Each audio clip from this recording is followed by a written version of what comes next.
Good, you?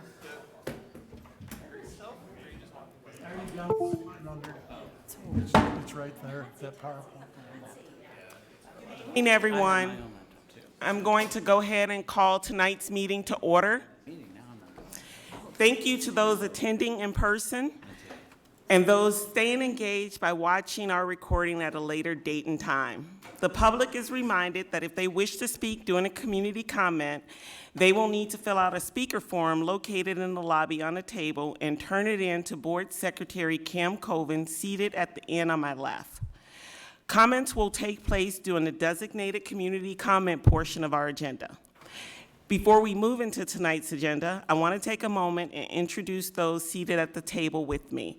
To my right, Superintendent Degner, Directors Pilcher Hyatt, East Ham. To my left, Directors Clausen and Finch, as well as Board Secretary Coven. And with that, we will move into community comment. Thank you for your interest in the Iowa City Community School District and for your willingness to share your comments.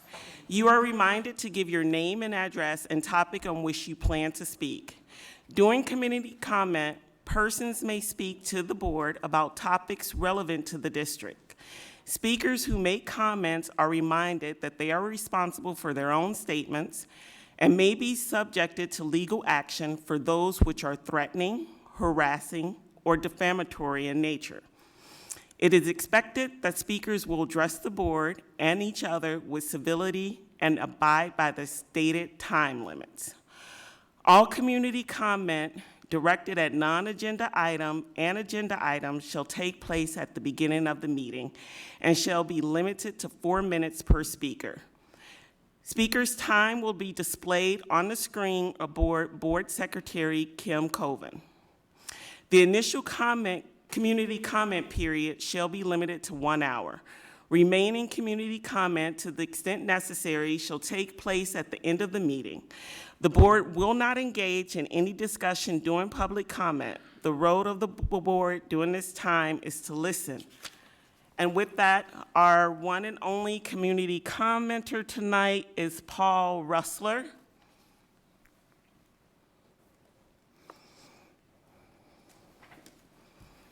Good evening, everyone.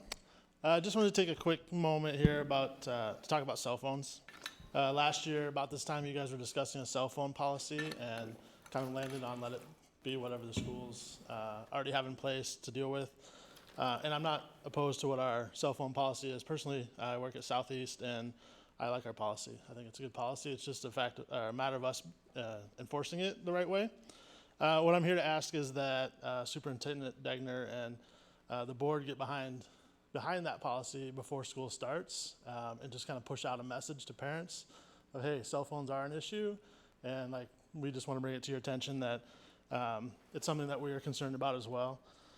Just recently, one of the superintendents in Florida, Kurt Browning, Pasco County Schools, you can go ahead and Google that, those of you who are on the computer.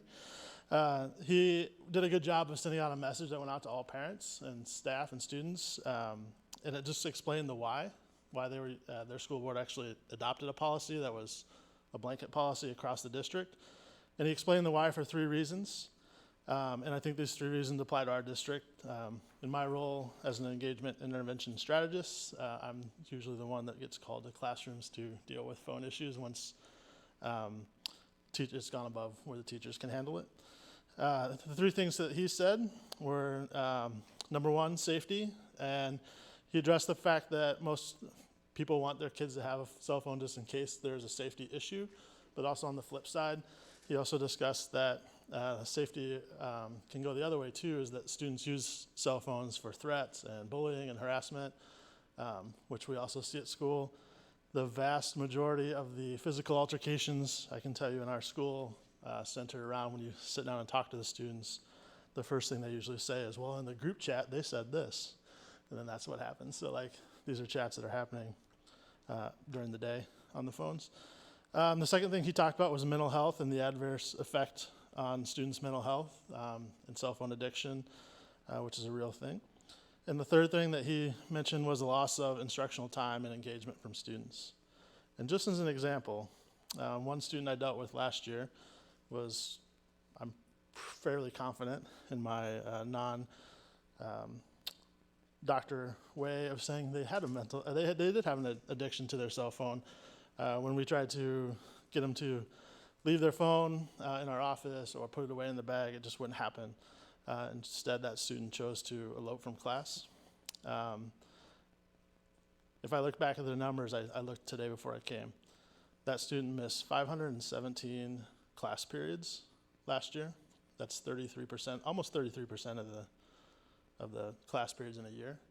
And I can guarantee you that student was at school for all of those things. All of those times it wasn't because they were sick or excused for any reason.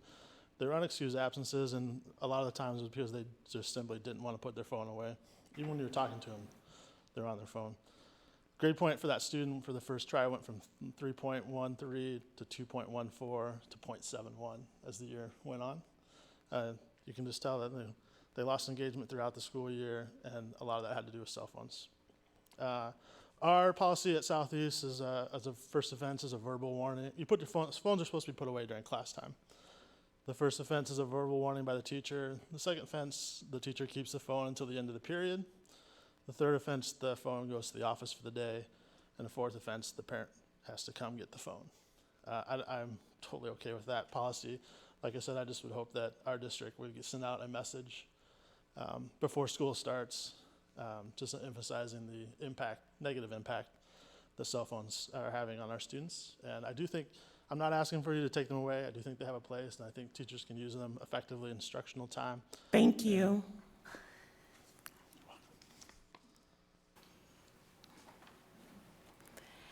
Okay, next on our agenda is approval of tonight's agenda. Is there a motion?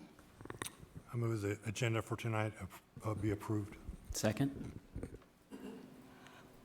Board Secretary Colvin, ready to vote? Online voting is open.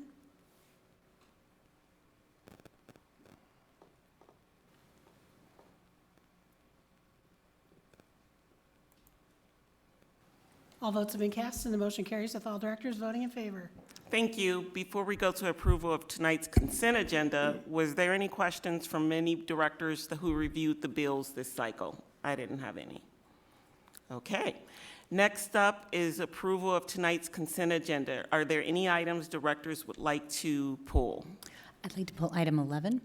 Okay, item 11. I'd like to pull item 6. Okay. Are there any others besides item 6, the Bold Leadership Contract, or item 11, the Care Solace Agreement? Seeing none, I would, 6, 9, and 11. 6 and 11. 9. Huh? Did you pull 9 too? No, just Oh, I thought 11. you said No. 9. I'm sorry. Thank you. That's 9. Okay, I would entertain a motion for approval of the consent agenda minus 6 and 11. I move we approve the consent agenda minus items 6 and 11. Is there a second? Okay. Are Board Secretary Coleman ready to vote? Online voting is open.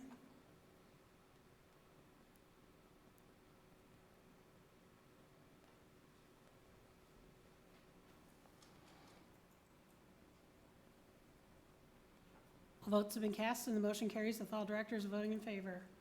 Okay, that takes us to the items pulled.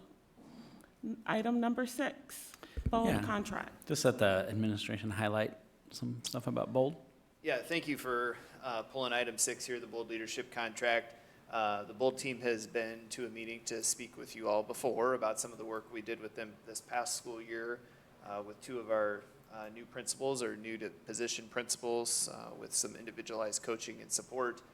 Next year, we're excited to expand that partnership with Bold and do some continuation of individualized coaching, but also expand that to some professional learning opportunities for larger groups of our staff of color, teachers, support staff, also leaders, as the way we'll kind of categorize the second part of the second day they're here. And so whether that's principals or folks that just hold leadership roles in our building. So I think the continued investment speaks to our recruitment and retention efforts and commitment to trying to make sure that our folks continue to have a good experience here in the district, or that they have an outlet for questions and concerns, and that they see other models of success from some folks that are doing this well in other parts of the country. So great feedback from the first year, and we're excited for year 2, but thank you for pulling that item. Thanks. Were there any additional questions from directors? Matt, as you're aware, that when we attended the Black Voices Project meeting last Monday night, and part of the discussion, you gave a very good presentation about this initiative on the part of the district. But part of the discussion with the BVP people at that meeting was potentially increasing the scope of leaders in the district that were included in the program to include people of color and people not of color too. Is that something you think we could pursue in the future, or should we talk about that in a separate forum? Yeah, I remember that question coming up, and it was really about, how do the probably staff members that are not of color, our white leaders that are also working in collaboration with our leaders of color, or supervising individuals of color, how are they also being sensitive to that? And I think a lot of our the way I responded that evening was a lot of our professional development efforts around the areas of equity somewhat are targeted at that, right? And that we have some of those initiatives in place. So I really see those as two separate pieces. This is to intentionally support our folks that are leaders of color or staff members of color, while we need to continue to also work on the other part of the system. And so I do think that they're both very important and both critical for us to do. I just see those as different. And I don't necessarily think this would be the group we would probably choose to do that with, but there may be some learning opportunities there. I know that Dr. Grant and his team have met with our exec team, and we've had some good conversations, and he's given us some important feedback as well. So I just think that's a continual part of our plan. I think we'd want to evaluate that further if we thought there was a further need, or we obviously know there's a need, but we have some plans in place currently for that. Thanks very much. Yep. Are there any additional questions? Hearing none, I would entertain a motion. I move that we approve the Bold, Iowa contract. Is there a second? Second. Any further discussion? Hearing none, Board Secretary Coven, ready to vote? Online voting is open.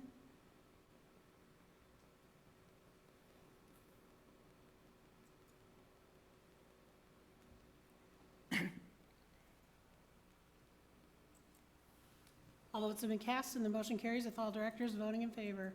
Next up is item 11, sorry, my computer froze. The CARE SOS agreement, sorry. Director Finch. Thank you, President Malone. I'm again just pulling this so that the administration can highlight it for us.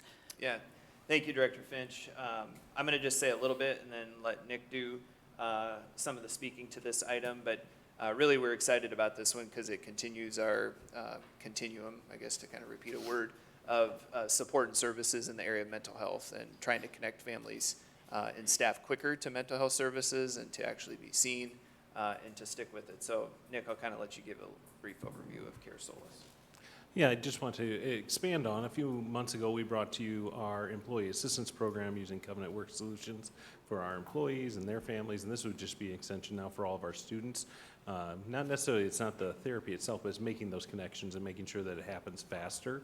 A lot of times, much of our school staff is spending great time and effort to do this work, our student family advocates, our counselors and others, and this would be kind of another entity that can help do that. It's a partnership with Grantwood AEA. They're supporting this as well. And then just recently, we were able to find out that we are going to be able to use some grant funding to help take care of this for the initial phases, and then we'll be able to establish if this is as advantageous as we believe it will be and help kids get access to mental health services in a faster manner. So we're excited about that. It's another extension of just supporting our entire school community. Great. Any questions from directors? No, I just wanted to comment that I think it's great that we're relieving the burden for our employees, but also that this will hopefully improve the likelihood that our students will follow through with getting the mental health help that they need. Thank you. Any additional comments or questions? Hearing none, I would entertain a motion. I move that we approve item 11, Care Solace Agreement. Second? Any further discussions or questions? Hearing none, Board Secretary Coven, ready to vote? Online voting is open.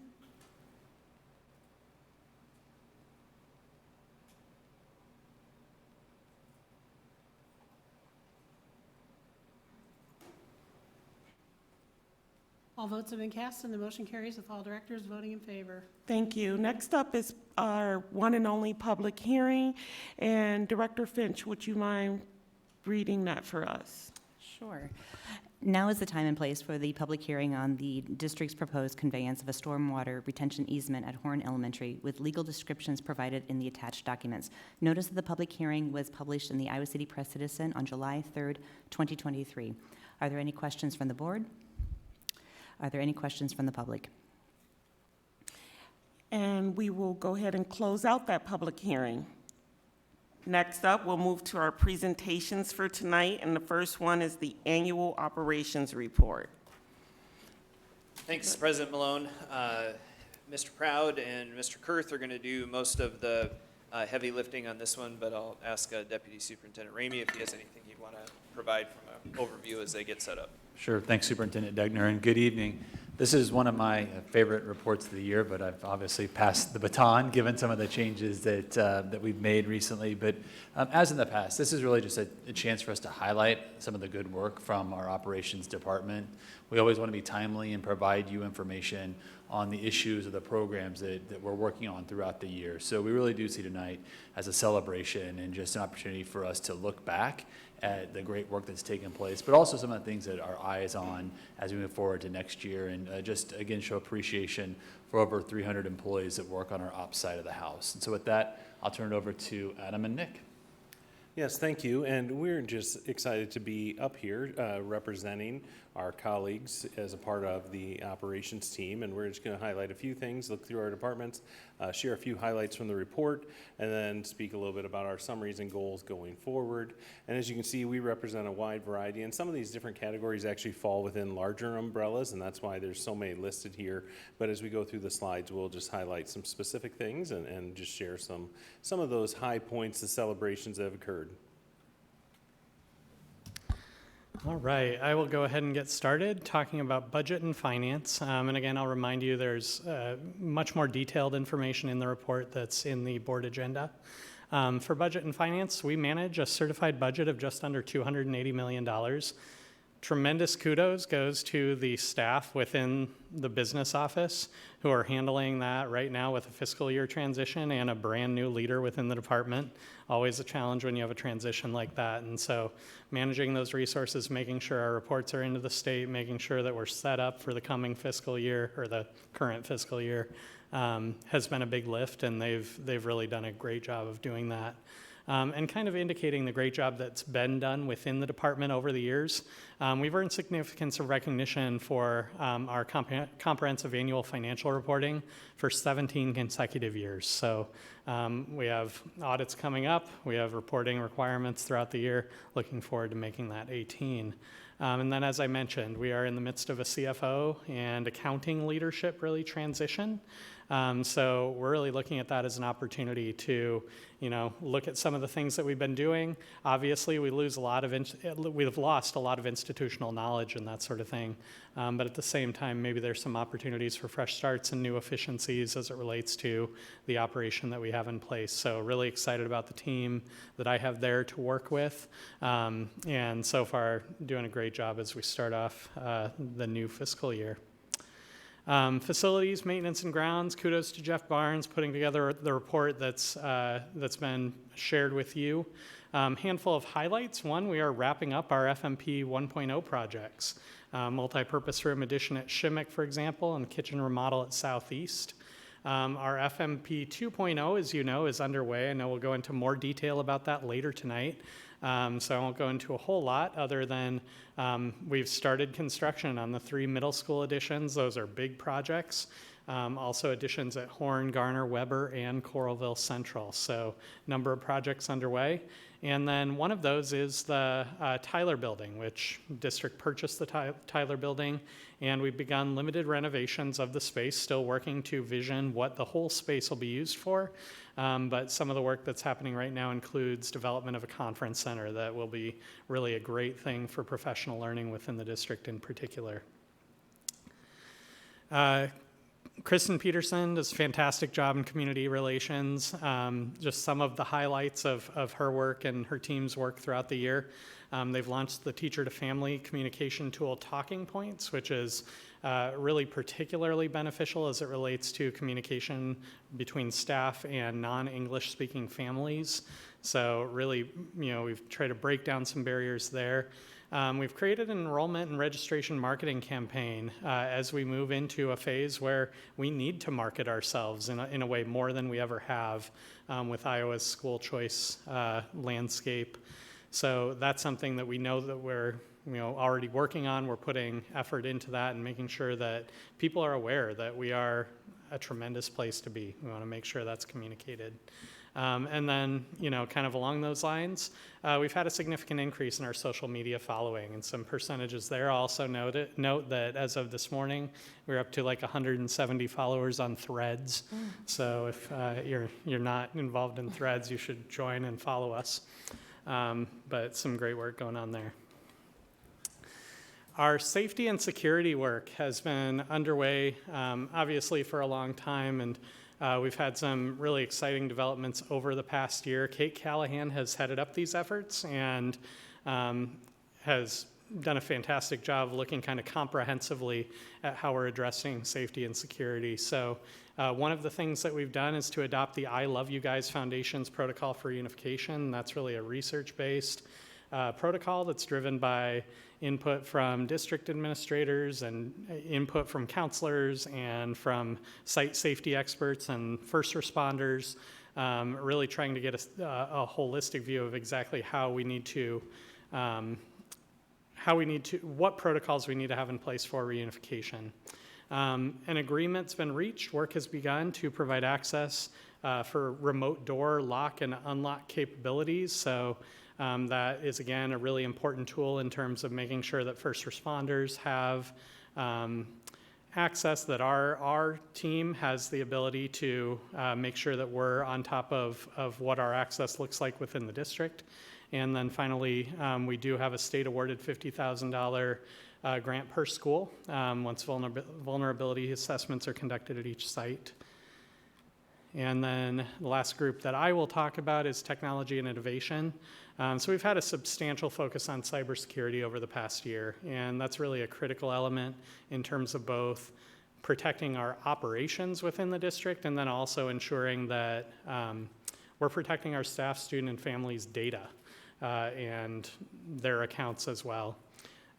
So we've put a lot of resources into that. We've also tried to support the work being done within our other programs within the district by providing data visualizations and reporting. We've developed over 200 separate data visualizations over the course of the past year. Some of those are related to HRS, some are related to other programs within the district. That includes both educational and operational programs, and that's an area that we continue to develop our support for the rest of the district team. And then also there, a transition to new technology leadership. So shout out to Josh Reynolds, who has taken over leadership of that group and is doing a fantastic job. He already has a lot of things well underway as we're just a few weeks here into the new fiscal year. All right, now I'll take over on a few different departments, and this is one of my favorites to talk about because there's a few different things I love about nutrition services. One is when a box of oatmeal raisin or cherry oatmeal cookies happen to make its way to the ESC for our day for new administrators. There were some that showed up and they're just fantastic. So if you have not had one yet, I would highly recommend. I think Chase would agree wholeheartedly with that assessment. And then also when you get the opportunity to have the lunches that they provide. It's just fantastic. I love some of the statistics that we have here. And when you think about 45,000 pounds of local produce and having such an increase there, and some of the neat things that, I think a lot of times you think about traditional school lunch, you don't think about some of the great things that Allison Demery and her team are doing to bring in these, opportunities to farm to school grants and bringing in the local produce and making some of those connections to our schools and having our kids have opportunities to have the fresh food that exists and connecting within our area. Continuing to keep a track on our, free and reduced lunch participation. You can see that that's moved slightly up. And then, as you can imagine, in nutrition service, some of the things that they're consistently working on is making sure we have enough people to provide a meal. One of the things Allison will consistently say is, it's not like we don't have the option of feeding the children each day, so they've got to figure it out, right?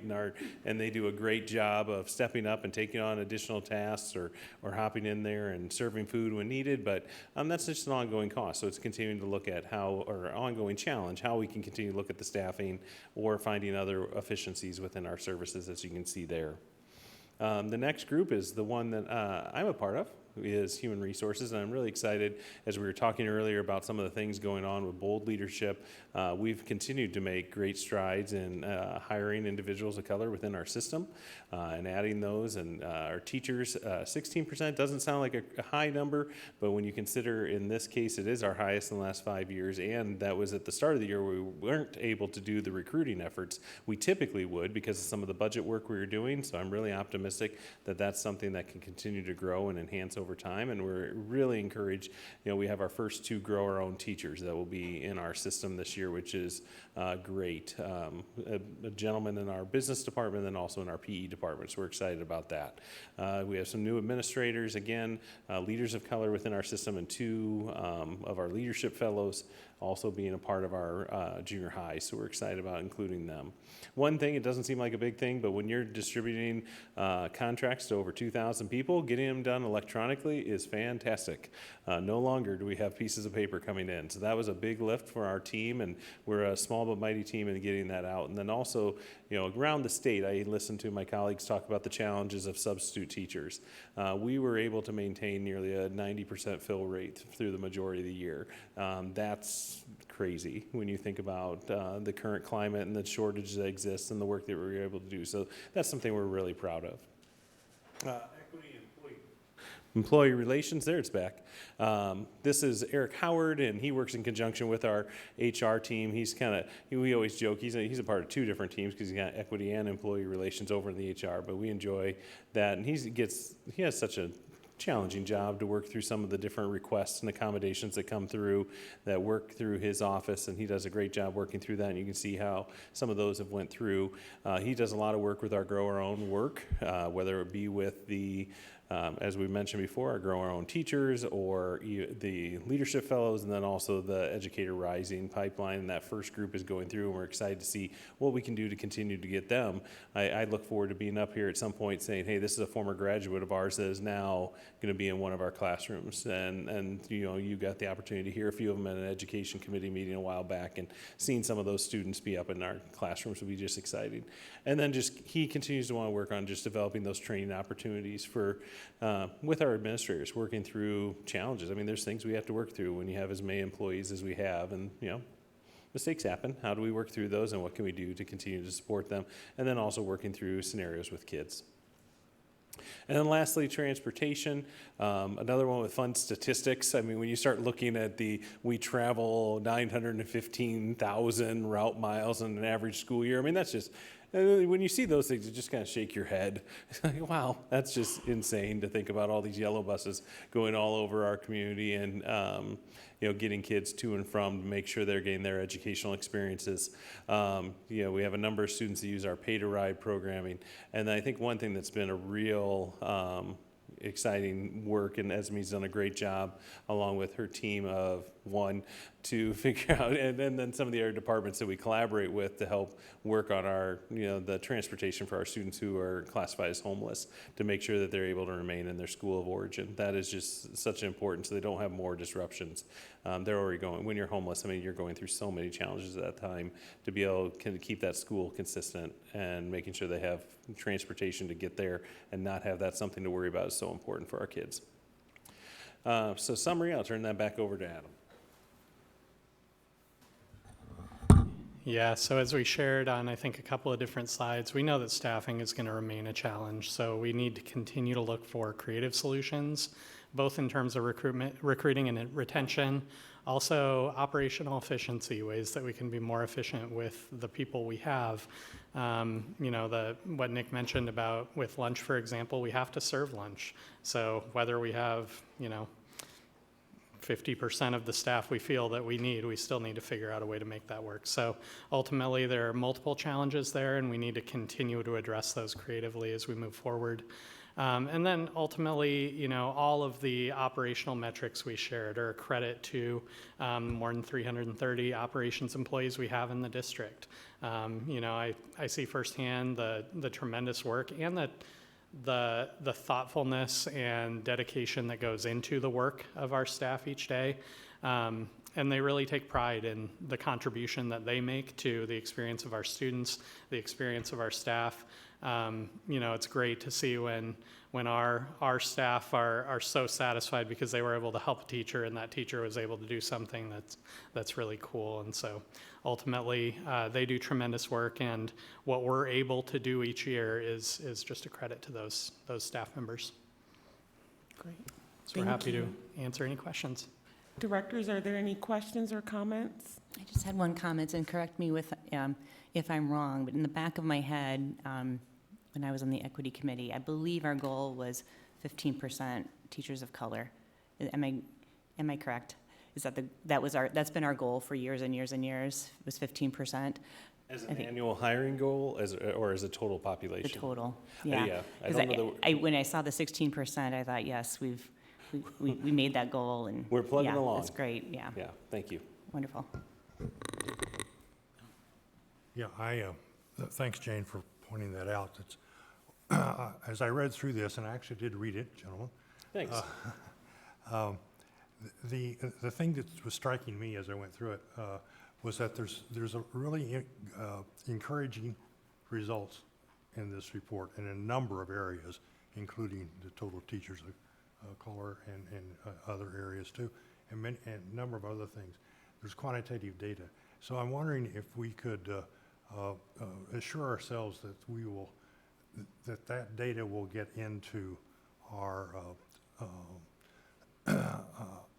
web page in a easily accessible manner, so that it stands out to people that are looking at where we are as a district, what we've done, where we want to go, what we've accomplished. That would be really great if that can happen. So.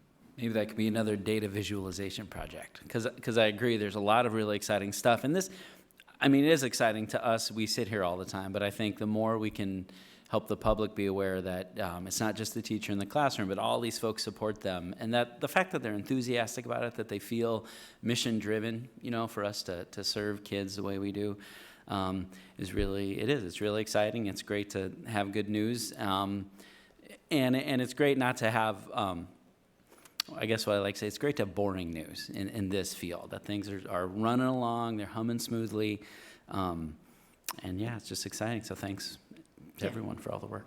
I agree. It was very exciting news, and that 15% number I do believe is correct. And Deputy Superintendent Ramey, I think, introduced that when he first came back to the district. So looks like Director Proud needs to increase that now, shoot for 20%, but it is a lot of great successes in the operation report, and I agree we need to figure out a way to better publicize that right away for the community to ensure that a public education is one of the best education because of some of the great things we're doing. Are there any other additional comments or questions? If you don't mind, President Malone, I just want to make one other comment. There's a section here about the superintendent student advisory groups. I think that's one of the highlights of the work that we've done so far, that you guys have done so far this year.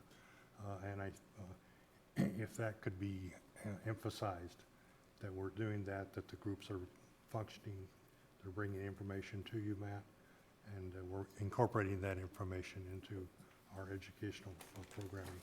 That would be great. That's one of the things, that we get chastised for oftentimes, is that we don't pay enough attention to what students are actually wanting. And I think this is a good response to that. Sure, it was a highlight for us too, I would say, Director Eastham. I mean, it was the opportunities we had to meet with them and that will continue on to this next year. I mean, great to hear from them firsthand, and I think they have good recognition too. We're not gonna be able to change everything or fix everything at once, but if we can do some things and take some actionable feedback and bring, some solutions and suggestions to them, I think they respect that. They're reasonable in that fashion, and for us, it's just a great opportunity to connect with kids, right? I mean, that's why we all started doing this, and so it's a good chance for us to do that as well, so thank you. Thank you so much. Next up is FMP 2.0, and we have our guest. Well, we'll kick it to Deputy Superintendent Ramey to introduce. Thank you, President Malone, and thanks again to our team for that great report. Unless we do have Dwayne here with us this evening to give the update. As you heard from Adam and Nick, we are winding down 1.0, but 2.0 is in full swing. And as we like to do, we want to provide you an update of the great work that's taking place and make sure we can answer any questions you have along the way. With that, turn over to Dwayne. Thanks for having me back. I sure do miss you. I do, really. I miss the bi-monthly meetings. And I promised Matt that I would not subject you to my crazy uncle, this is what I did this summer slideshow. You already started, Wayne. I knew that was coming. So we'll get through this quick. Adam's already given you a preview, might save us a little time. So I did want to start with this though, because this is the web page that Kristen Peterson and Emily Archer put together on the FMP 2.0 at your direction, and I thought it would be really important just to show you how nice it looks. You can scroll down through there, and I want to thank Kristen and her staff for doing such a great job. So twice tonight you got complimented, Kristen. You're on a roll. So anyway, you can look at that at your leisure. I got to get back to my project. Whoop. Yep. Let's see. Well, we'll start with that one, but this, yeah, what's going on? You know what? What's a thread? It's gonna replace Twitter. What's happening? That's okay. Killing time. Supposed to be quick. I know you want to go a little ballgame. All right. So I start out by showing, I just want to show you a couple slides because the district's doing some really cool things around the district that complement the facility master plan. May not be part of it. Playgrounds is a huge part of it. Has been for years.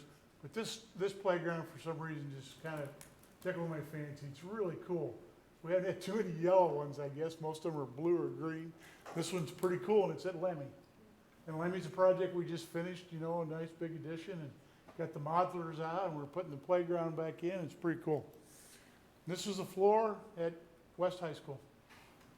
Again, it's just part of our routine maintenance that we do, but it really helps when you can redo these floors and keep them up to date. This was just a day or two old, this picture. It's been completely redone and as nice as any in the district.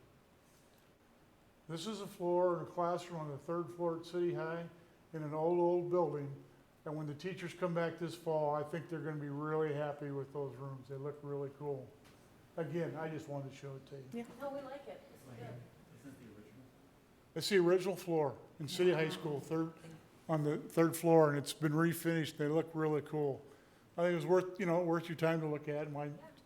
This is the old gym at City High, been converted to a weight room, so it's on par now with Liberty and West High. All three have really nice weight rooms. This is a project with facilities, Pebble, Booster Club, all kinds of people. So, I mean, it turned out really nice, and another one worth looking at real quick. This is a new parking lot we're getting at Tyler. The district's doing a lot of paving projects around the district as well.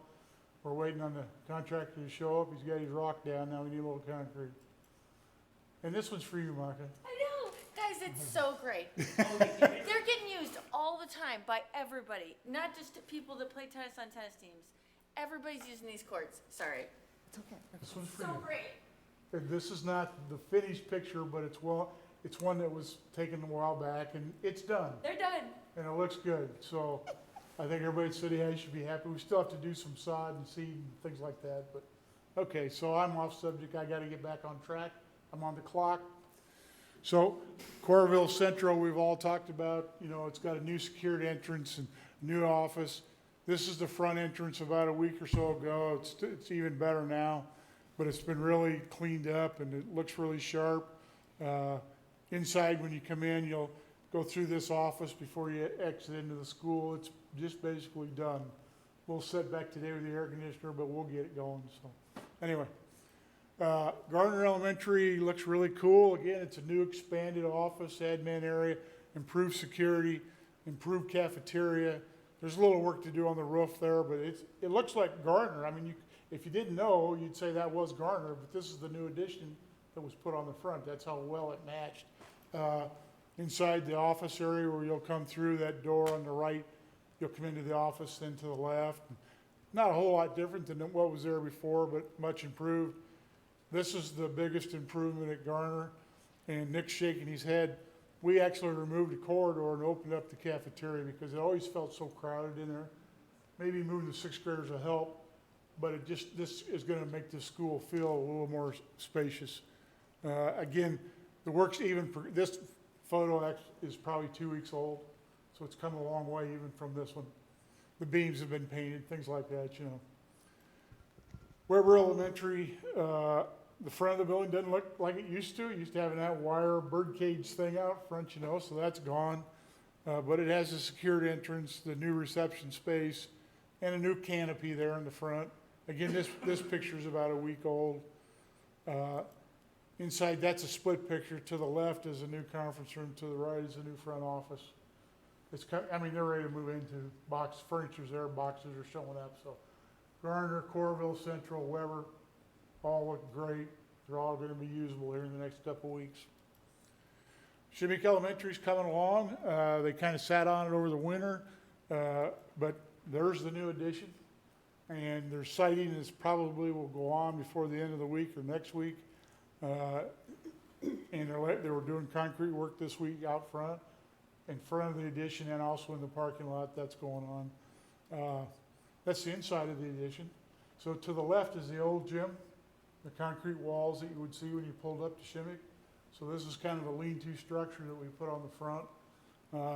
Open on the inside, and there'll be a new kitchen at the back, or I should serving kitchen, not a production kitchen, but it'll look pretty sharp when it's done.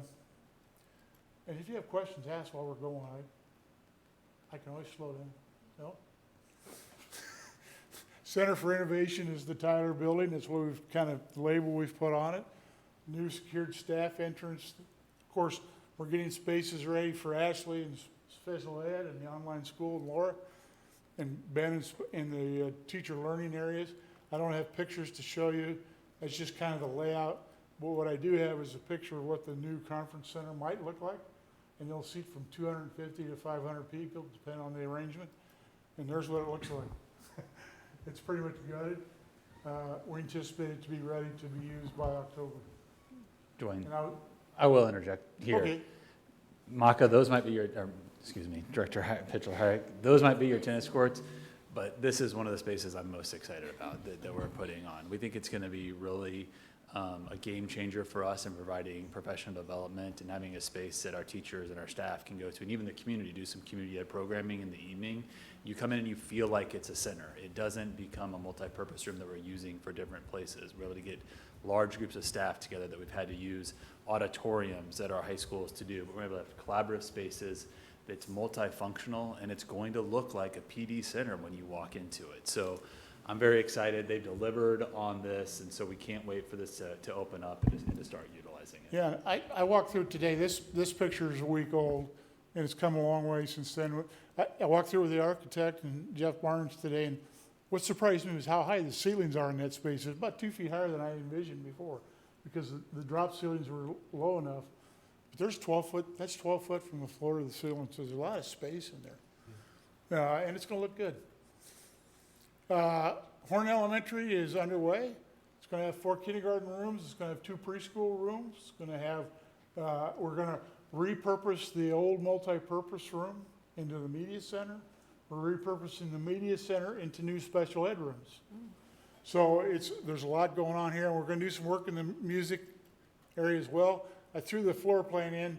The blue here on where my cursor is on the back, those are the 4 kindergarten rooms, a new cafeteria and serving kitchen.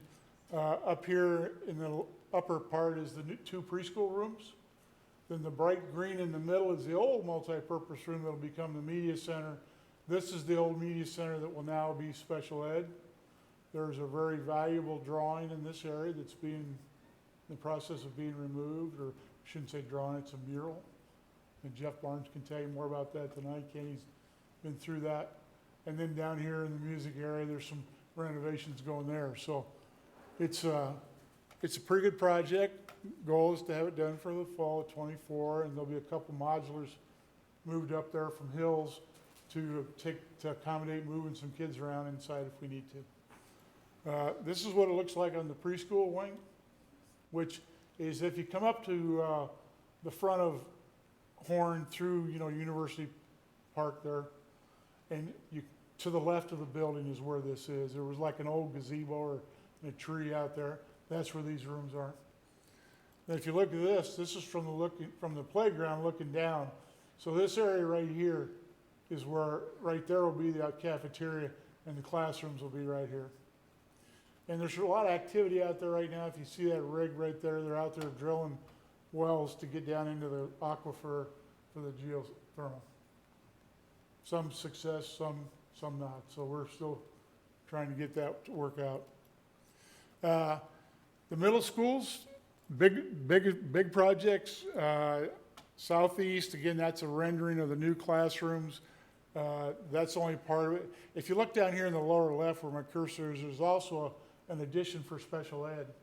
So there's a special ed addition, the classroom additions, then back behind the building, back towards the not the old gym, the new gym, actually the newer gym. There's 2 locker rooms, a fitness room, a band room being built, and then we're gonna move our career tech programs. What you see here is, this is the gym. This is the old Monson gym on the left. And this slab right here is the band room in the front, and behind it is the fitness rooms and 2 new locker rooms. It's out of the ground. I feel good about it, okay? The rest of this project goes right here. They're just gonna get started on this next week. They've been doing a lot of engineering. There's a lot of bad soils there, but we're getting it figured out. We're gonna use what we call helical piers, which are, like, if you've ever seen a post hole digger, it goes down and you just leave the digger there and you hook it into the building. That's what that is. And then this area right here is where the shop and art rooms are, and that all is being repurposed. They're being moved. North Central, we're adding classrooms, we're adding a cafeteria, we're expanding the kitchen, new admin space, new nursing spaces, all kinds of it. I didn't bring pictures of all that later maybe. But anyway, this was the rendering of the classrooms. That's the rendering of the lunchroom. What you see here is the new classroom foundations are in, okay? Which is always good. This is the foundations being put in for the lunchroom on that back side of the building where it really drops off. If you've ever been back there, it drops. Therefore, the depth of these. And you might remember when we did the gym on the far north side, we actually dropped the gym down and gave it that carver look, remember? Where you walk in on top. That's how fast that slopes like. It's very challenging. This is the 10-plex being assembled. There's all but these 2 units are being ready to be moved in, and it'll be ready to go. We don't need it this fall, but we thought we better get it up there and get it in place. Northwest, classroom addition, and an expanded kitchen. The kitchen's on the back of the building. I'll show you a picture of that in a second. But then the classrooms are along the side, and there's residents to the right, on the right side of this, and we have to build a retaining wall. We're finding that challenging. This is the kitchen gutted. She doesn't need it this fall, right, Allison? You're gonna bring us stuff from West High and feed these kids? Okay. There you go. And anybody can do it, it's Allison. But this one's a mess. This is the old theater. Now, it may not look like it to you much, but if you see all that styrofoam laying there, they're actually raising the floor with styrofoam. We'll put concrete on top of that styrofoam, and it'll be a level floor, and it's gonna be a special ed suite. That styrofoam we used, I don't know if you remember, if you were here up at Liberty High School when we built that auditorium, that concrete goes up, and below all that concrete is styrofoam. Now, it's structural styrofoam, but this is what's going on the west side of the building with the classroom art. It doesn't look like much, but you really have to look close. There's a lot of little holes in the ground. See one here, see one here, see one here. They're geopiers. That machine out there is drilling post holes, and we're filling it with gravel and compacting it, and that's what the floor goes on. That's to account for the bad soils. Those things are 50 feet deep. So it's taking a little time, and then you'll see the work that we have to do along that west bank as well. This is the roof on the right, so it's kind of a deceiving picture. West High School, we are getting started. The contractor's getting geared up over there. You know, it's a whole new front entrance. You've seen this a couple of times. What I wanted to show you was the temporary entrance that the physical plant built. And we talked, we didn't have a secured entrance in the front. Physical plant went out and got the job done. So I wanted to show you that. A lot of things going on at West High, of course, with the music area, some classroom renovations in the old media center, the second floor, in front admin office, we're doing that. City High, I don't really have anything to show you, but we've started that project. We're doing a lot of HVAC work on that older wing on the back side, back by where the batting cage is, that wing that goes out there. We're also working down here in the Career Tech Center, building a culinary arts classroom. We're going to be redoing those science rooms. We're going to take 2 rooms down at a time throughout the school year and get those done and be ready for next year. So a lot of work there that just didn't get done. The auditorium HVAC is going to be replaced as well. And then we have Lemmy, which we're doing now, and Weber and Wickham HVAC projects which are in design and won't get started until later in the year or first of next year. So this is the last slide, so we're there. We'll get you out in record time, right? So, unless we spend a lot of time here. Lucas Elementary, we didn't build a gym there. They have a multi-purpose room, but it's not, and a gym, but the gym is old, the gym's undersized. The multi-purpose room is not tall enough. And we're struggling with, where do we put that gym? Because Ben Grimm's sitting in the back of the room and he's gonna start throwing things at me. But one of the best places for it might be where the playground is, but we just spent a lot of money on that playground. So Ben, you haven't heard this yet, but today I came up with a brainstorm that, why don't we just tear the old gym down and put it where the old gym is and build a new gym? I think that might be the answer. We'll see. We're gonna bring you a proposal for architects next month to get them started on it. But they need it over there. That was just the one piece we didn't finish. The Center for Innovation, we met with the architect today, starting to talk about potential layout for the upper floor and how we're going to use that. So that's in the works. Of course, at some point in the future, we're going to need to talk about elementary schools. I know we're going to wait to see what happens with our enrollment numbers and what the plan is there. So not a lot to tell you, except that it's on our list. The athletic master plan, there's been a lot of discussion at the high schools about improving, finishing the job, some of the fields need to be reworked, some of the football fields need to be, like the football field at West High is already worn out. It's 10 years old. We did it when I got here. It needs to be replaced. The turf on the soccer field at City High, it's wearing out. We need to, and also it was kind of undersized. So there's those kind of projects. A lot of discussion about a possible field house, which I know is pie in the sky stuff. But we're gonna get somebody in here to help us come up with a good plan to get all the athletics done. Site acquisition, still working with, and we've talked about this before, west side of town. Working on that. We've made some real progress. It's slowed for a while, but I feel pretty good about it. I think we'll have a deal here soon for you to consider. Site infrastructure is sewers, water, streets. Working with a developer up on the north end on that 40 acres across the road from my high school.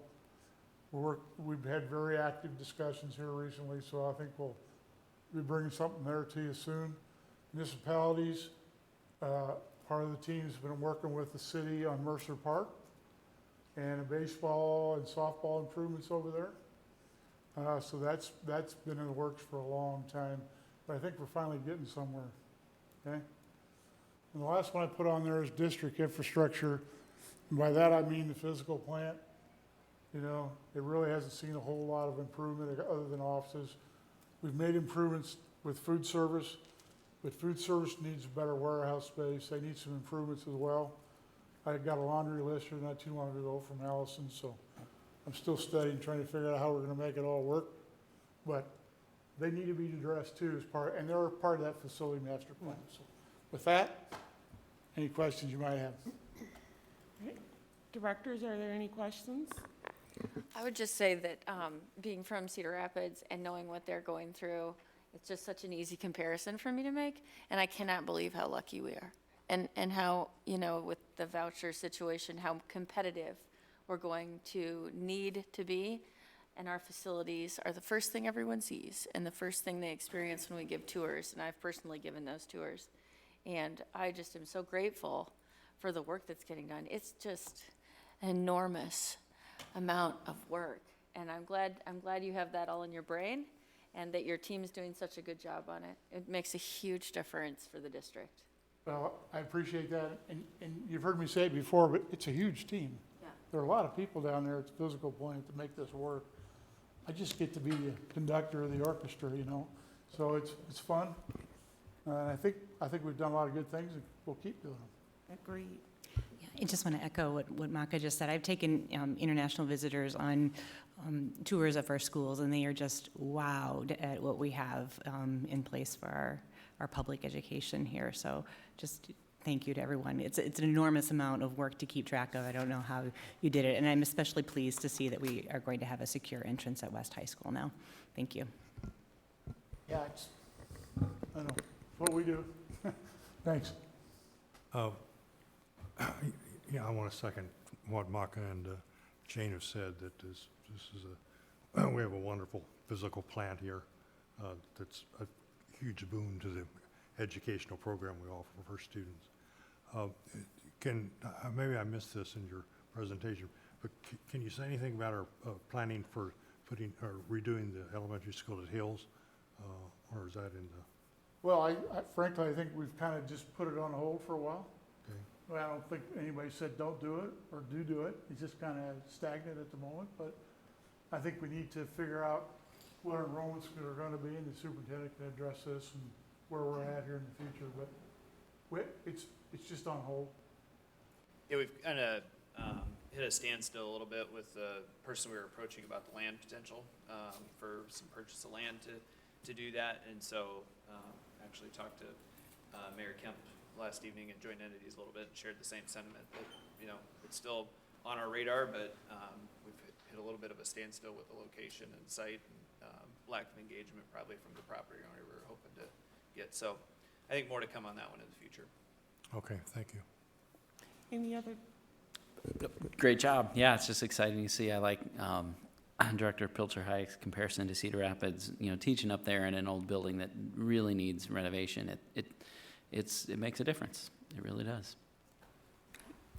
Thank you so much. Thank you. Next up is our ICCSD Center for Innovation. And is that you, Yeah, Superintendent it's just Degner? me actually this Okay. evening. So we had Trace Pickering that has helped us facilitate some sessions throughout the spring, and Trace was going to be here tonight to share some themes with you, but we need to table that. He had some nieces playing in state softball this evening, and so He asked if it would be okay to reschedule, and I said, of course. So he had followed them pretty closely all season, so good luck to the Benton team tonight. I think his nieces go to Benton Community, so I think they're playing this evening in Fort Dodge. The really update I could provide you, and I'll expand on this more when Trace comes back because it'll connect better, but we are going to assemble a leadership team this school year to really land on what student programming at the Center for Innovation will look like. And so I really see that as a multi-stakeholder team with teachers, administrators, business partners, and for us, that's the programming element, some potential visits to other schools and districts throughout in the state and even out of state, and then also identifying potential funding sources that we can get to stand up some programming at the Center for Innovation. So a lot of exciting energy and I think ideas coming out of those sessions. And then for us, it would be really the opportunity to facilitate a group to say, hey, what works for us here in Iowa City? And we've done some meetings here throughout the summer with local institutions that could be potential partners in that work.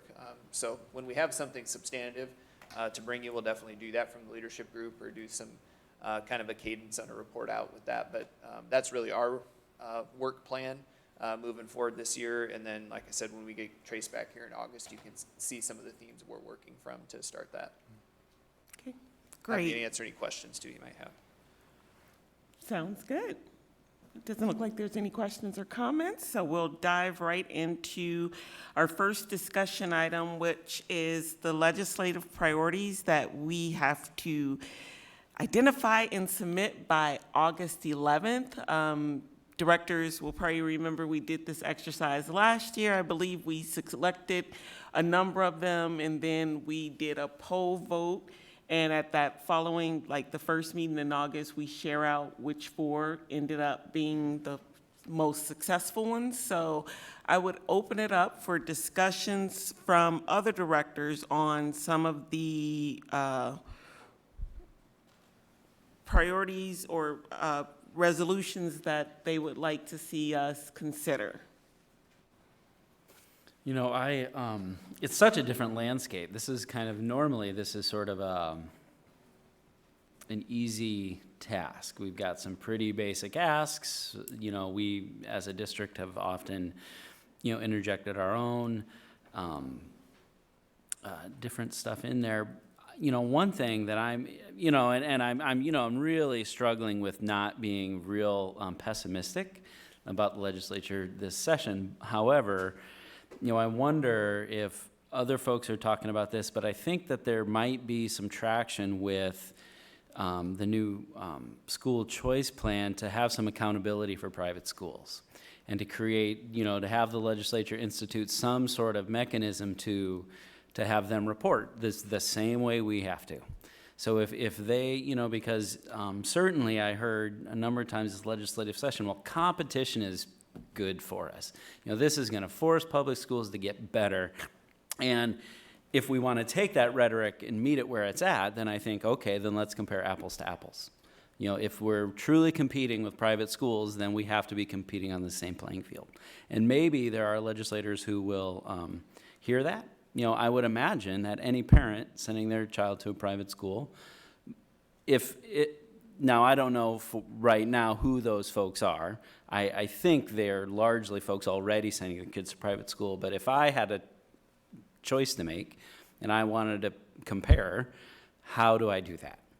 You know, so I think that might be something that we can get some traction on, is to have a mechanism for the state to say, you know, private schools have to report the same thing that public schools have to report, test scores, all that stuff. So, you know, I'm trying to, you know, not just be, I think it's important that we put some things out there that we just believe in, and whether we think it'll pass or not, but this might be some area where we might have an impact as a district, and then larger, you know, our partners in the UEN to say, hey, let's compare apples to apples. So I would put that forward as something, along with, you know, continued focus on mental health. I think we keep our eye on the target. I do think there's progress being made in the legislature on that. I just think we have to keep pushing primarily for funding.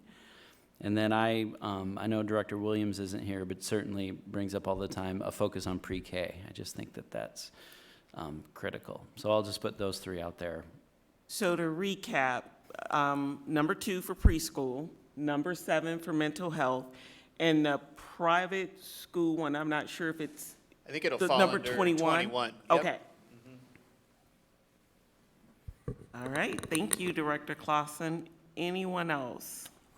I think JP's has an excellent set of recommendations. And I agree about not being pessimistic. We have the political climate we have to live with. We have to provide education within the climate that we have.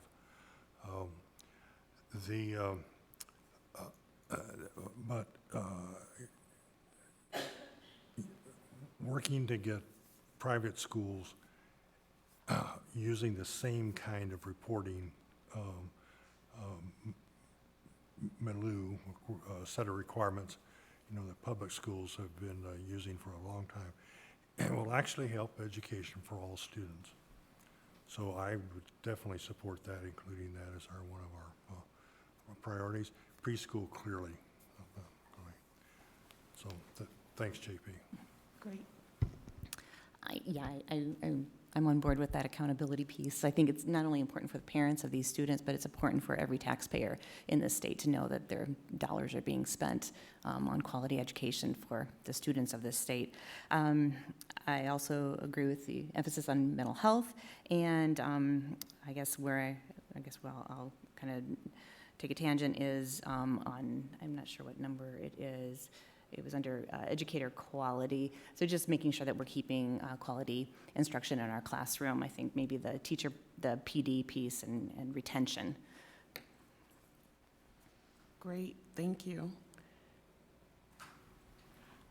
I agree with all the ones already shared, especially I had number 12, teacher professional development and retention, as well as now I lost it. Special education, number 8. Since funding always falls short, so I would really like for us to push forward that in order for us to do the best for our students who sometimes need the most, we need that additional funding. So that was number 8. And I don't know if Director Pilcher-Hyatt, if you had any additional ones that you would like for us to consider. I think preschool is a big one, not just because it's a game changer for education purposes, but also it makes us more competitive. We'll get families invested in our system early and keep them. So I think that's a big advantage we could have. I know we do sometimes lose people because we don't have the preschool option available right away. So that's a big one for me. I also agree with the teacher PD, and I think we have to be the best. And we are the best now, so I don't want to let that slip. So that's another big one. It's also, again, making us the most competitive and the best option. And then, anything we can do for funding. So I think JP, you mentioned that one. I don't remember what number, maybe. I think supplemental aid, 13. Yeah. Okay.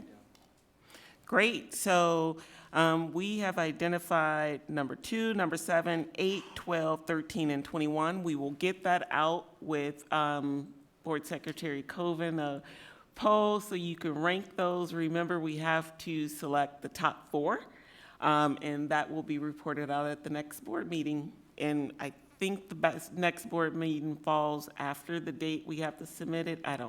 It's on the 8th. Okay, so we will have it before we submit it. Thank you, everybody. Next up is the legislative review. And is that deputy or Yeah, Chase is going to superintendent? do the heavy lifting here. So really I'll just give it an opener here while he pulls it up for you. But really what we wanted to try to provide to you tonight was more scope of impact and highlights. There's a lot of questions that you may have that we may defer from answering this evening so that we aren't on record giving the wrong answer because even though we're sitting here at July 18th, the wrong and right answer still seems a little blurry on some of these items, but we know we need to try to get some clarity for our staff as we approach August with the lack of guidance coming from the Department of Ed at this point.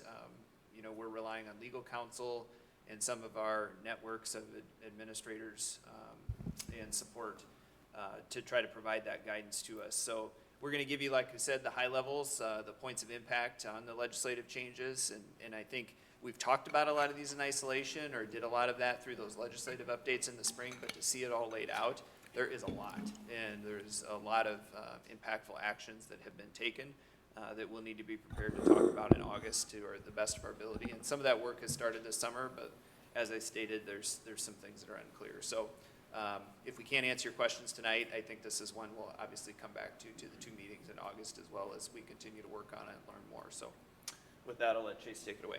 Thanks, Superintendent Degner. And Matt and I have talked about this a little bit, and one of the things we talked on was tonight's a presentation, and that's enough, but just thinking about how we're going to operationalize this with our administrators as we get into AUKUS, I think is in their challenge, as the superintendent was articulating. So there is a lot of information on these slides. I'm not going to go over every single bullet point, but please, if there's something I don't say that catches your eyes, stop me and let's talk about it. We just want to move through it so we can get to discussion. But there's a lot of information, and part of that is because we don't have all the answers about some of the regulations that are going to go with it, it leaves us scratching our heads just a little bit. But we'll do our best we can. 166 bills or files went to the governor's desk for signage to be signed during the session. These are the 21 that had the most impact on education from the session. We're not going to go over all of them this evening. Many of them are related to the state tax formulas or finance. As Matt said, we've given you some of that update along the way. We can come back with a presentation from Adam after he's been CFO for longer than about 3 weeks to do some of that work for us. But the ones at the top are the ones that really we're going to focus on this evening. And we've talked about a lot of the controversial things that have come out from the legislature, depending on the community and where we are here in Iowa City. But there have been some good things as well that we think go to flexibility for us as we look at employees, and also some protections for students that are important. I heard mental health mentioned by Director Finch a few minutes ago, and there are a couple pieces there that we want to highlight as well that are good for our students in our schools. But as a starting point, employment and licensure, you heard Nick talk about some of the things we're doing around trying to hire and retain staff. And we've tried to be pretty aggressive and on the front end of the challenges that are facing the state in terms of not only attracting talent, but keeping it. This session, the BOE is going to help us out by providing some more flexibility, reducing the age for full-time employment in the district to 18 as long as you have the right credentials. Expanding our ability to attract teachers from out of state. For a long time, we've been very rigid, and you basically just had to meet what our state required no matter what program you came from. This is going to allow us a better opportunity to attract talent. And then for our teachers that have been in the profession for more than 10 years, after you've been here for 10 plus years at the master's, you really just get to keep moving forward, right, Brady? No more renewal of your license. Yep, the Brady Shut special right there. No. So we see some of those as the recognition of the competition and of the flexibility we need. And so these are things we will be taking advantage of. And we talk about those in protections. Several years ago, the federal government in Title IX changed their standards of who's a reporter under Title IX from just teachers to all district employees. So it's not a surprise to see the state follow the lead here when we talk about mandatory reporters, but it's also good for us to make sure that everyone in our school community that's employed has eyes on our kiddos and making sure if they see something that isn't right, that they know they have a responsibility and they're going to be protected if they report something that they think is wrong. And so the legislation makes it that all employees are now mandatory reporters as long as they're over the age of 18. And then it also has adjusted and closed a loophole. We've all seen those stories in the news, those unfortunate stories where a school employee has taken advantage of a student, and most likely the story says, well, he or she started in this district, and then they resigned and went to this district, and they resigned, right? And it's always this domino effect. This helps close that loop. It eliminates a district's ability when those sorts of circumstances pop up from doing some sort of verbal or written agreement that just lets the person slide on to a new jurisdiction. It really holds that accountability. And this next one, again, goes to that. It forces school districts to do reference checks. as a longtime HR person, I was kind of like, wait, people don't do reference checks, but apparently they don't. And so we're going to mandate again to try to close some of these loops to make sure people have met the criteria they need to meet to be teachers in our schools and to care for our kids. And so I think that is an important piece. As we get into some of the other components, you're going to see a trend, and one we've talked about, a lot about parental notification. And so the student discipline pieces, it's about awareness, both for our teachers and our parents. And so more than substantively, some of these are about things that we're going to need to change in our operations, making sure that we give every employee a copy of this particular code section on corporal punishment with their contract, something we haven't done in the past. It's not a heavy lift necessarily, it's just something else we have to do. We just moved to electronic contracts, which was a big win for us. So now it's figuring out, okay, how do we do this through our system? I'm sure Nick and Adam and the tech team have that figured out, but just an example of something we have to do. And then again, our handbooks, providing those annually, and then the conversation we had today was, that's great that we want to make sure that parents got it, but how do we actually track that and keep that as a piece? But under the new legislation, we have to make sure that parents acknowledge they've actually received the handbooks that include these disciplinary policies. Some information that protects teachers about when they report incidents of assault or injury in their classroom, so clarifying. And again, it's about that notification of parents in some of these circumstances, as well as letting teachers know what they are allowed to do. For you all, a board policy piece.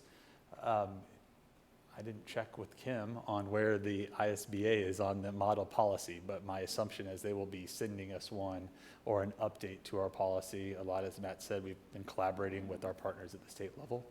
Sorry, I might just interject there. Kim and I did talk about this a little bit today. Okay. We have several policy primers that we will have to put in front of you guys in August. Some of those we're trying to evaluate. What do we need to rush a little bit to make sure is in place prior to the start of the school year? What can maybe wait till regular review during our P&G cycle? But obviously we want to be in compliance with state laws. So you may also see a host of policies come at you in August for some readings to make sure we're in compliance with some of these changes. So we'll continue to track this one as well as other policies. So then we talk about some more of that flexibility. And these are pieces that the team and Superintendent Degner have kept you all in the loop on as they've come forward. So I don't think there's a lot of surprises here. The elimination of the CSIP plan.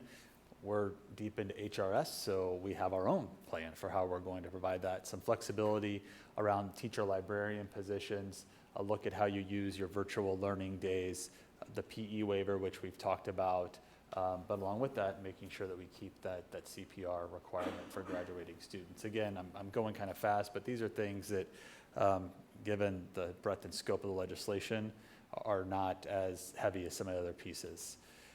It also, and so then we move to the use of bathrooms, and we have had some conversation about this. We sent you some information because if you remember, it went into effect immediately, and so we had to make some changes in our schools at that time. We continue to get information. We continue to try to work with people around the state about what this actually means and what qualifies as a multi-occupancy restroom or changing area as opposed to what is a single stall restroom. And so how do we label those, given what we've learned and given this definition here? One of the things Jeff and I have talked about even today is going back out and re-examining all of our different restrooms and how we've labeled them, even after this information came out, to make sure that we are supporting students in the best way that we can and utilizing this language and staying in compliance. Some of the other things that we've had conversations about that you don't really think about are locker rooms.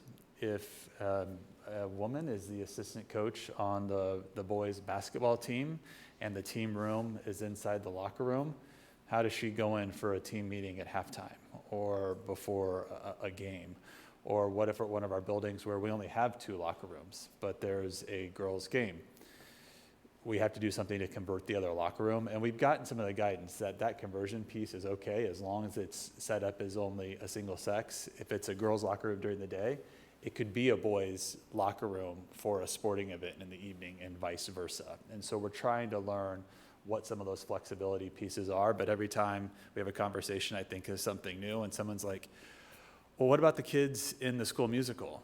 You know, what are you talking about? Like, well, you have to change backstage between scenes. And then I'm just left scratching my head again, because I mean, I was a musical kid in high school, and yeah, you changing between scenes and everybody's there, and it's part of that culture, right? And so what does this mean?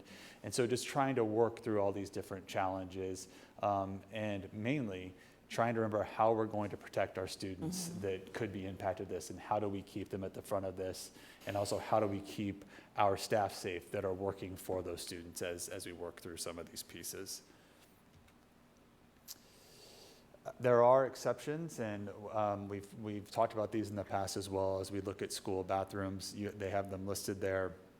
Again, still just looking for some clarity, and so as Matt said earlier, I don't want to speak too much of them as we get more and more information on this, but that point I just made about the theater, right, that's that top bullet. They make it very clear it's not just about bathrooms, it's not just about locker rooms, it's about any space where a student could be in a various stage of undress. So that's a wide variety. I mean, you know, and so one of the things we continue to try to track down. So this was the governor's large bill, SF 496, Senate File 496. We label it transparency and parent rights, but this is where a lot of her agenda was encapsulated, and we've just broken it down into some different categories, and there's a lot of information. So we look at age appropriate. One of the things that we've talked about and has jumped out is the prohibition against programming, curriculum, and other areas about gender identity or sexual orientation for students at K-6. That's one of those big pieces in this. Some of those others are just definitions and some of the requirements, but that's one of the main points that we know is going to be a change for us in our schools given this legislation. Along with that, the requirements on our libraries, it requires us to have programs that are consistent with educational standards, age-appropriate materials, and supporting student achievement goals. Even though they have provided a definition of age appropriate, and I don't know if the superintendent talked to this as well, but one of the questions that keeps coming up in the calls and the webinars I'm on is, who's going to decide that, and what's that really mean? And everyone's just like, we're hope to get more guidance, because it's one of those that they have a definition, but it's not as clear as maybe we would like it to be. We do have a bit of a runway, January 1st, 2024, before the penalties start for this, and we'll talk about the accountability measures here in a little bit. We're not going to wait that long. Carmen and some of her folks, along with our teacher librarians, we're already doing the work to try to be ahead of this. We don't want to put anybody in a bad spot when we come back from winter break, and so trying to stay ahead of this curve as we approach. The one thing I just want to point out again, you know, I think we're trying to intentionally avoid some specifics here tonight, but just think about how broad the word promotion is, that we can't, right, is pretty clearly what it says. And so how sweeping that is, or what some of those changes could be. And so I just ask people to start thinking about the impact of those, because I think a lot happened in the spring and people probably didn't fully grasp all of the impact points. There was some big things like the bathrooms that got a lot of attention, but there's other things in this Ombuds bill that I don't think people are probably as in touch with, and that's the operational part that Chase was talking about, that there's going to be somewhat of a grieving process for some people as they come back and hear some of these things, right? And it's going to be emotional. For other people, it won't be an issue, right? But I think for us, thinking about our whole staff, whole student population, a word as simple as prohibiting any promotion of gender identity or sexual orientation, I mean, that'll be impactful, right? And the consequences of playing that out, and then all of the unintended consequences of playing that out about conversations in classrooms, you know, that just happen organically, and what do we do or not do in those scenarios. So there's a lot of undetermined space or gray space in this for us to navigate, but I wanted to say that one intentionally out loud just so that people start to, I think, fully grasp, you know, the level of what we're talking about in some of these. If I could just respond to the language you just used. I think that we know in this district and on this board and on this team that it would be hard to find students that aren't impacted by it, by what you just said. Like, just because a student might not be gay, for example, doesn't mean they're not going to feel great empathy, because of course we have a district where we know that everyone has the right to be themselves. So I think it'll profoundly affect pretty much everybody.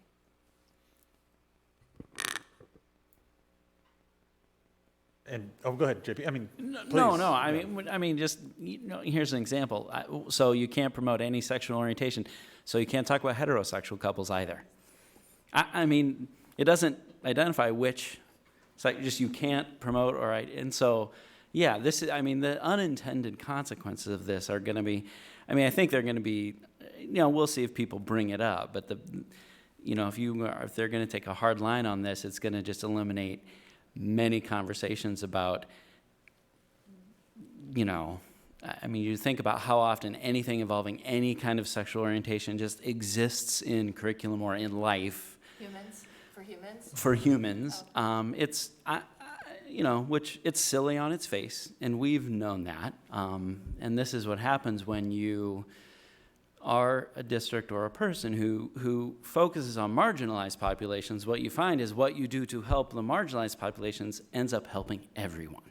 And so if you want to eliminate that, you're eliminating it for everyone. And I understand that the people who pass this haven't thought about that, and they're targeting certain people that they just wish didn't exist because it makes them uncomfortable. And so we'll deal. We want our folks to be safe, and I know that Director Williams is going to work on a statement, and I sent her just some of my information about what we want to say to folks that we are going to protect folks. And obviously we have to obey the law and understand how we even do that. I don't think anyone knows how to do it, and especially the people who crafted the laws haven't thought through these things, because I don't think they have.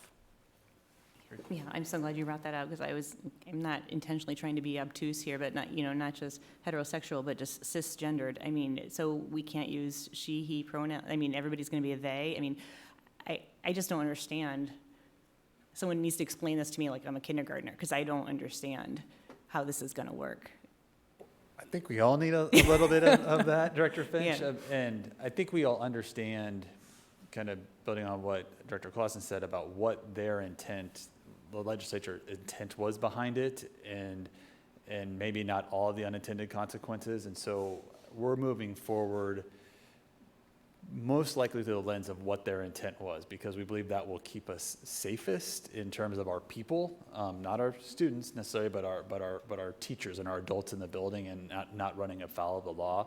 But yes, this is one of those areas where we need more guidance, because as the superintendent said, and as Director Pilcher-Hayek said, it's going to impact almost everyone in our district, because while it says K-6, promotion then impacts anything that Matt sends out to all families in the district. Mm-hmm. Because it will be seen by potentially K-6 students. And so there is going to be an impact that is much, much broader than maybe we initially anticipated, that anyone initially anticipated. Did you want to say something? No. Okay. So we shift gears a little bit, and this again goes back to that focus on our parents, and these bullets on this page and the next are really about surveys, but the words we continue to highlight are notice to parents. And it's about making sure that parents are aware when we give surveys, that we provide notice to parents when we're administering certain exams or surveys, again, that we have parent written consent before students take part in certain types of surveys or we collect information. I think one of the great things about our district is we've always been about parent engagement, and we've always prided ourselves on trying to make parents partners in the education of their students. And so this is not something that we're going to shy away from. Again, it's just how do we do this in a way that it doesn't disrupt the daily operations of the school district? And so that's something that Kristen and Adam, as we look at some of the tools that we utilize when we do surveys or we collect data, how can we make this as seamless as possible so it doesn't become something that detracts from what we're trying to do? So again, yes, there are some things that people will have different views on about why parents would need to be notified, but really we look at it as, okay, this is a piece of where we need to engage our parents in a way that complies with the law. So how do we best do that with the least disruption to the educational process as we move forward? Again, more pieces where we need written parent consent. I'll direct you to that second bullet, and this is about our employees. And so we'll need to work with, and Brady's been a great partner. I should have said that he's also been one of the people that we've bounced some of these ideas off of. But again, looking to make sure we protect our employees that, hey, before you go out and do this, about some of that data, that you make sure you have prior written parent consent. Now, I don't believe that means if we bring you summative data that we would be expected to go out and get parental consent from the 15,000 students in the school district, right? This is about identifiable student information as we look at that. Then we go back to the review of the curriculum and library materials. Again, something else that we've already seen in the district and we've had some conversation about. And so I won't belabor that given the link that we've already talked and some of the other bullets are to cover, but I'm happy to come back to it. This is already information Matt has shared and we've actually put into action. Again, just that piece we talked about the comprehensive list of books available, and then that protection for parents if they want to have materials removed from the library, keeping that confidential. And then student gender identity. This is one that we have also talked about at length as an administrative team, and I know we've had the conversations here at the board. And again, it's about informing parents, and the law requires that the district not knowingly give false or misleading information to parents regarding a student's gender identity.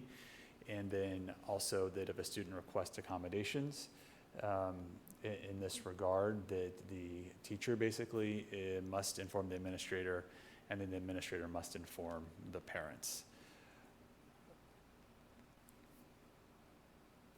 That's about all the guidance we have on this. And there's lots of questions, and we've had a lot of feedback from teachers and administrators that have simply said, we're not going to do this. And so that's a challenge for us as an administrative team of how we support our building leadership, how we support our teachers, and talk to them way about why we need to do this and the service that they will provide better for their students in wrapping them in love and support and helping guide them in the roles they're currently in than doing something that would take them out of that role. And so, but that's still a difficult conversation to have with someone.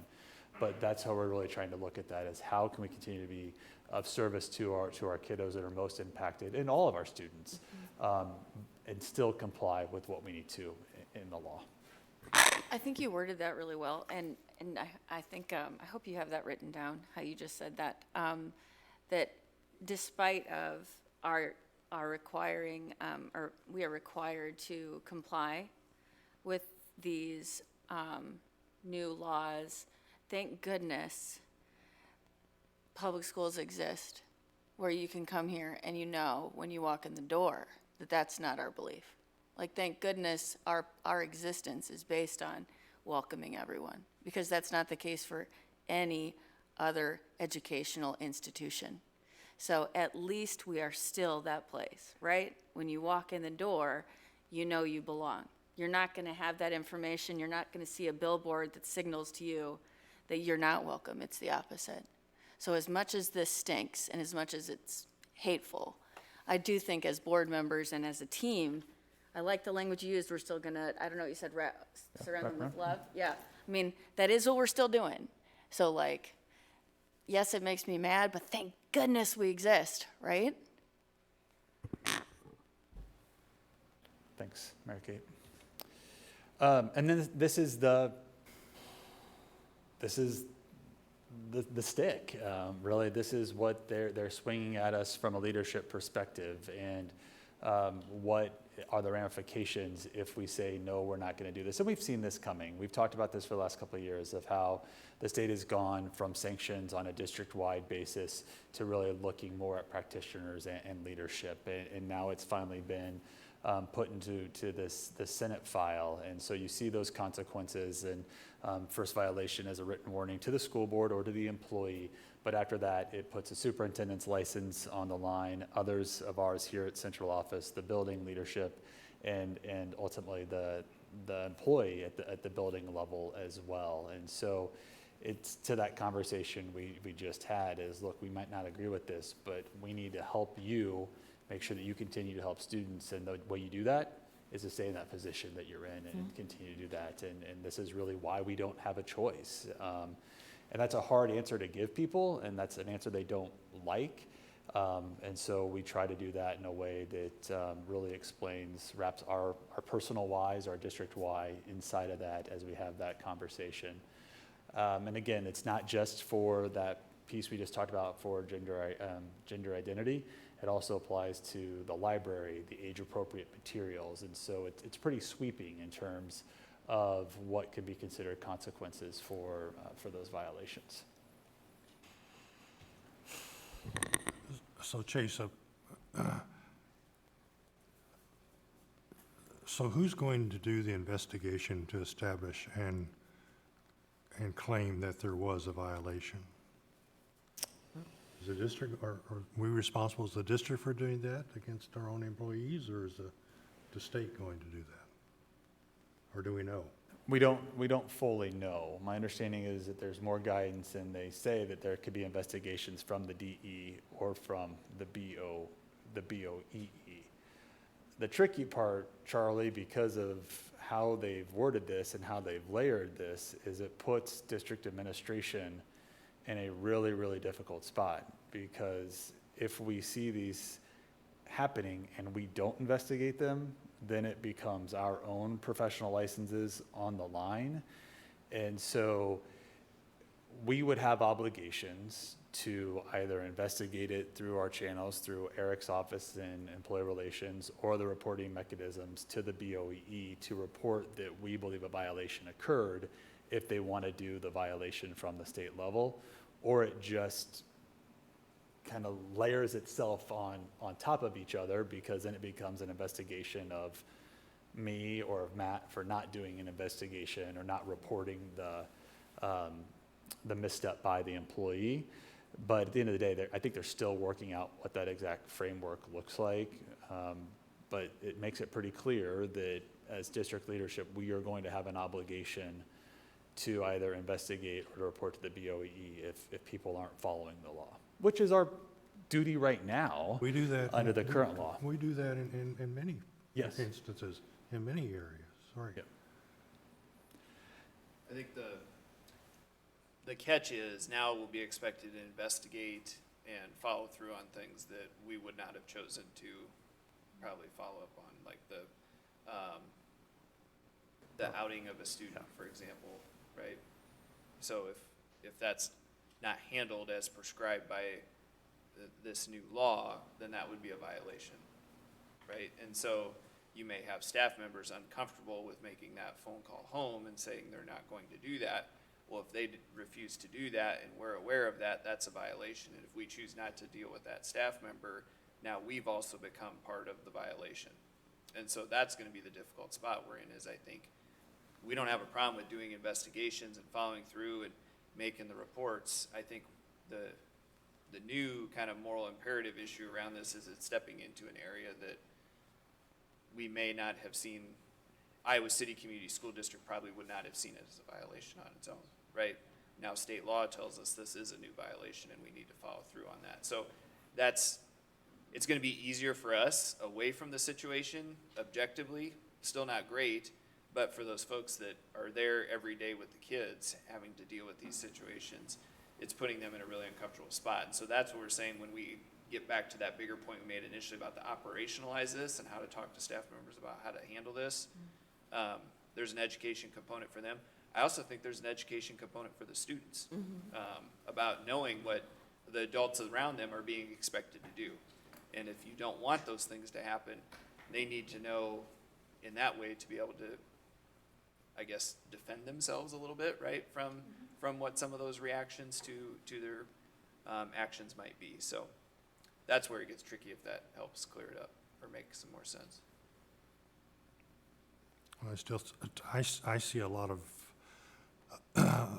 room for interpretation in deciding what a student did that should have resulted in a parent notifying, or a teacher notifying their parent. Well, we'll get legal advice on that. Yeah, That's, right. that was I think the problem is now there's too much room. yeah. Yeah. That was There's on too much room purpose. that makes us really uncomfortable. Because it's like you don't know the rules of the game. Well, and that's what's occurring to me too. Yeah. So a couple of the other pieces, student transfers for bullying and harassment. Laura Gray, Kate Callahan, and a lot of our folks have really done a nice job. We already have a process and policies embedded to do basically what this part of Senate File 496 says, and so we are ahead of the curve there. I think that our building leadership has done a nice job working with our team here at central office as we've had those situations. And then the last piece on suicide prevention, this was House File 602. Starting this year, we have to print the phone number, the text line, and the website for Your Life Iowa on our student ID cards in 7th through 12th grade and have that option at 5th and 6th.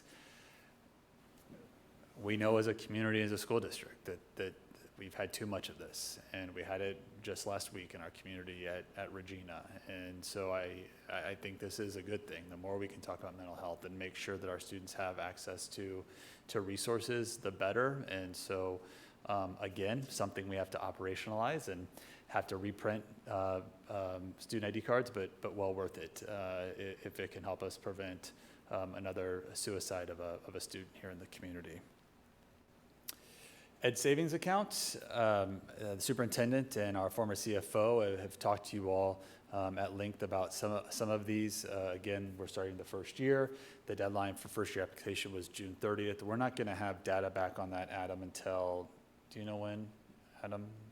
I am not sure. The state hasn't told us yet. We might not get data until October.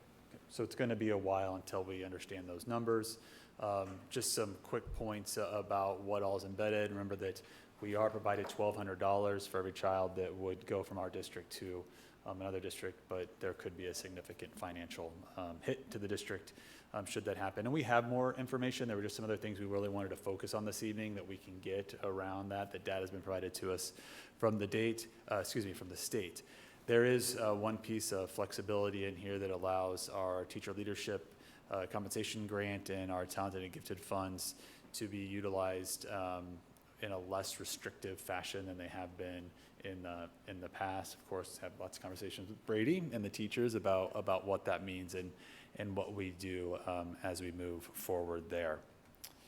And kind of the elephant in the room is that there's a lot of work that still has to be done. I know this writing is very small and I'm not going to go through it, but you just see all these files that are listed and all the steps that still have to be taken, whether that's at the DE or the BOEE or at the board level or just in a student handbook. And so definitely a lot of information still to come out. That third column, almost every single file has a note where the BOE needs to adopt rules, the DE needs to provide list of references, the DE is required to distribute a model policy.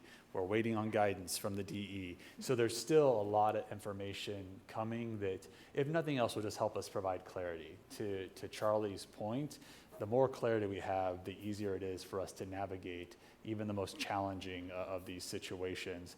And so in some ways, unfortunately, it's still a wait and see, because what we haven't gotten is any notification that we don't have to move any of this forward before these rules take place. That's to the superintendent's point earlier about the policy primer in August.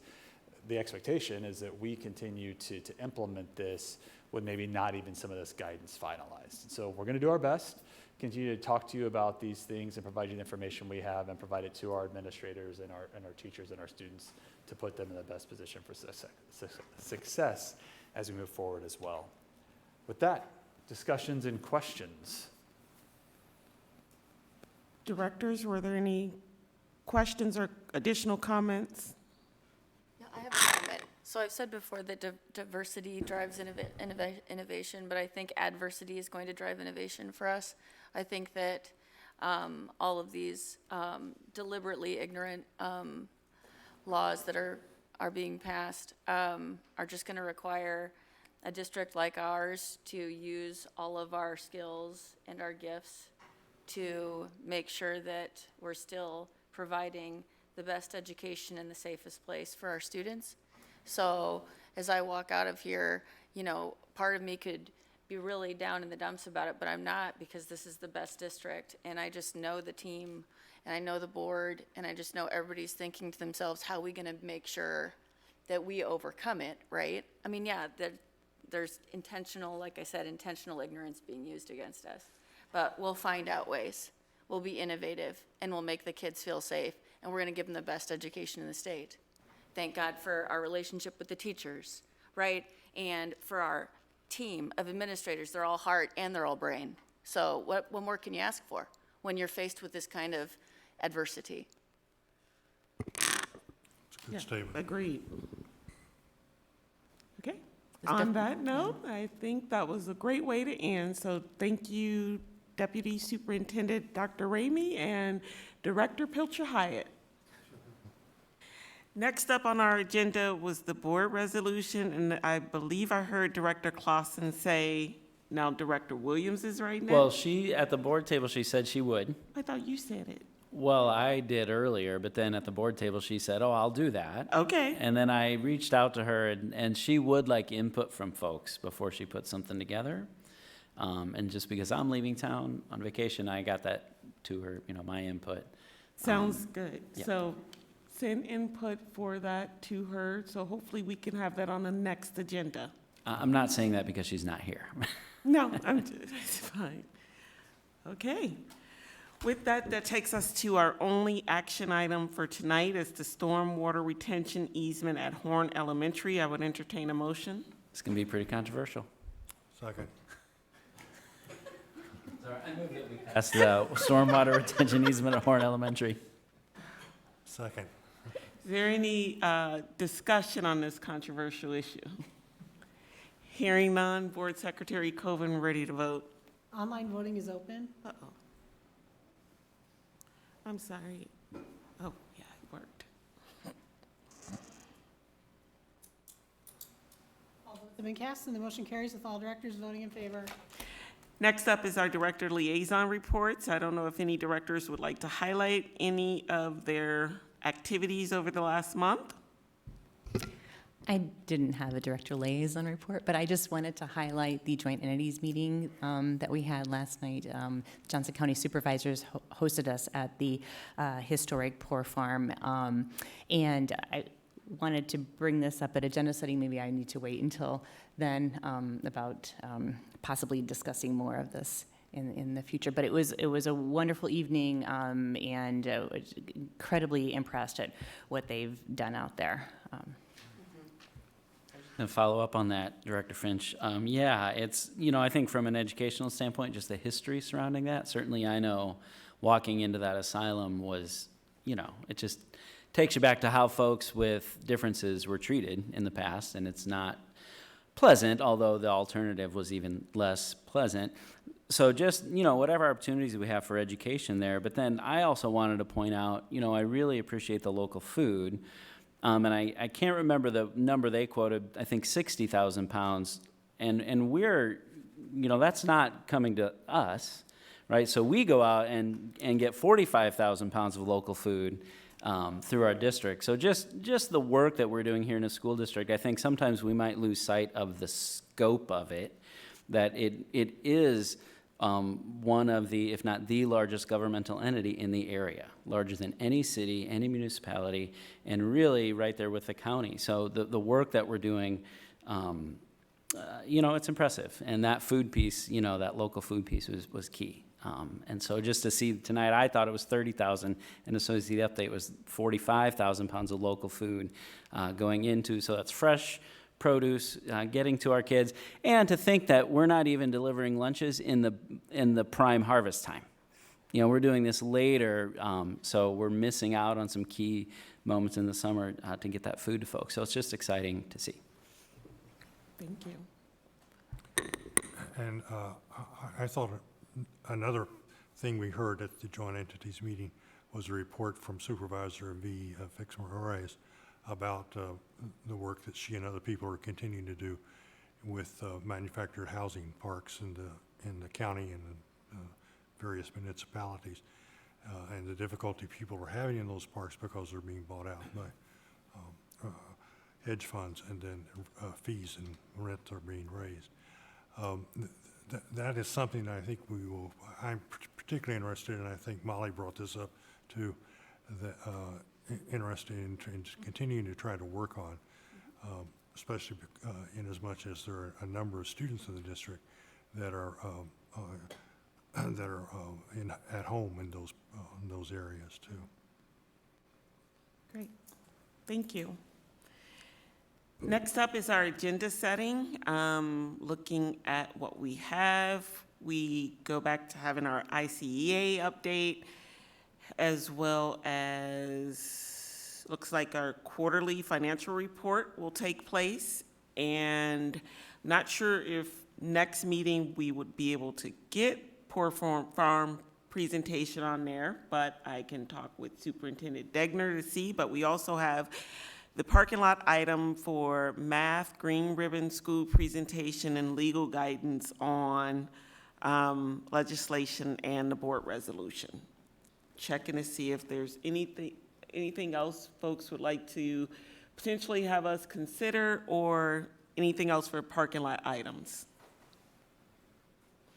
Okay. We'll bring back the Center for Innovation item again, and then in your board update, I was kind of targeting that was parking lot items for August, so they may end up in that next August meeting or the second August meeting on some of those topics, but I'll review that with you all as we get closer. So.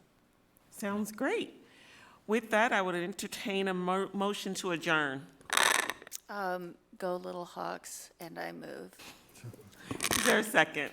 Second. All in favor? Aye. Aye. Have a great night, everyone. Thank you.